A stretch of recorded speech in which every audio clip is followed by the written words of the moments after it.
एक घने जंगल में हर तरह के छोटे छोटे पक्षियाँ रहते थे।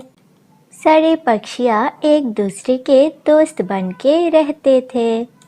उसी जंगल में एक बड़ा आम का पेड़ था। उसी पेड़ का आम बहुत मीठा था। आम के पेड़ में टुनी अपने घोंसला बनाकर रहती थी। टुनी की 2 बेटियां थी। रोज हर पक्षियाँ उसी पेड़ में आके आम खाते हैं। अरे वाह, बहुत ही मीठा है आम। दिन जितने गुजर रहे हैं ये आम बहुत मीठा होते जा रहे हैं और ताकत भी बढ़ते जा रहे हैं।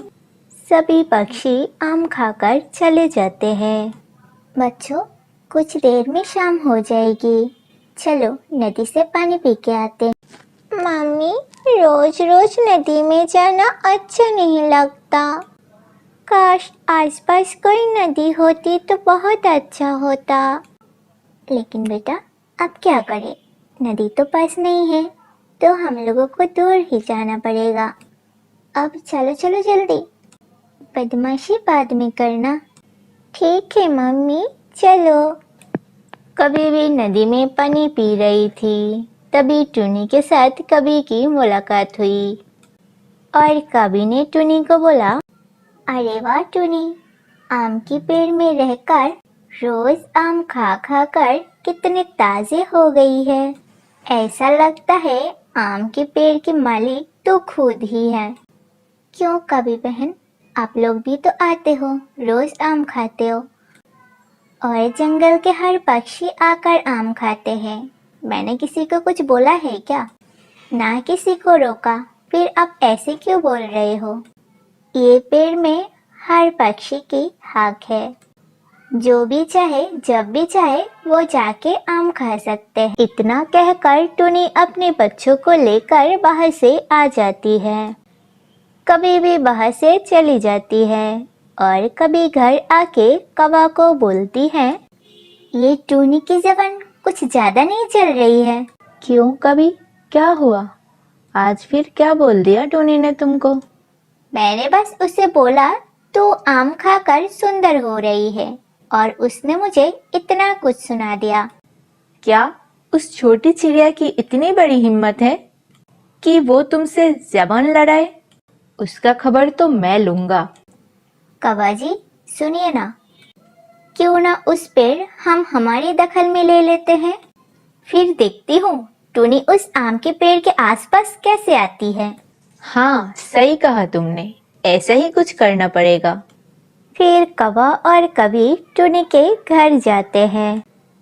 कौवा टुनी चिड़िया से कहा, अब ये पेड़ मेरा है, तुम कहीं और चले जाओ। नहीं कौवा भैया, मैं ये घर छोड़कर कहीं नहीं जा सकती। ये पेड़ अकेला किसी का भी नहीं, इसमें सबका हक है। हम सब मिलकर इसके फल खा सकते हैं। लेकिन लालसी कौवा ने उसकी बात नहीं मानी। एक दिन में तो ये घर छोड़ के चली जाएगी। मैं कल आके ये पेड़ में घोंसला बनाऊंगा, तब तक तुम्हें चली जानी चाहिए। इतना बोलकर कौवा और कभी बाहर से चले जाते हैं।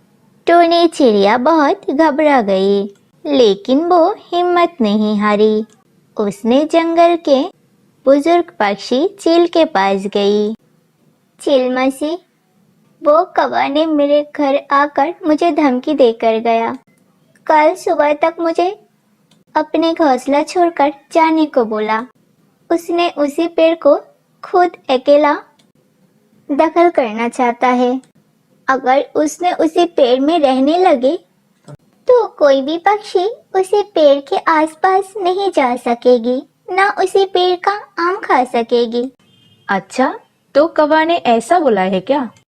मैं उसकी ऐसी हालत करूंगी कि उसकी नानी याद आ जाएगी। जंगल के सभी पक्षियों को बोल दो कि सारे पक्षी कल वही रहे। ठीक है चील मौसी।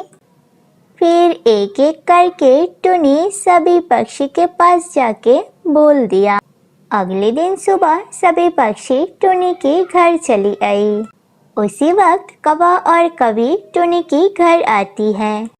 अरे क्या हुआ, आज सभी पक्षी यहाँ क्या कर रही है?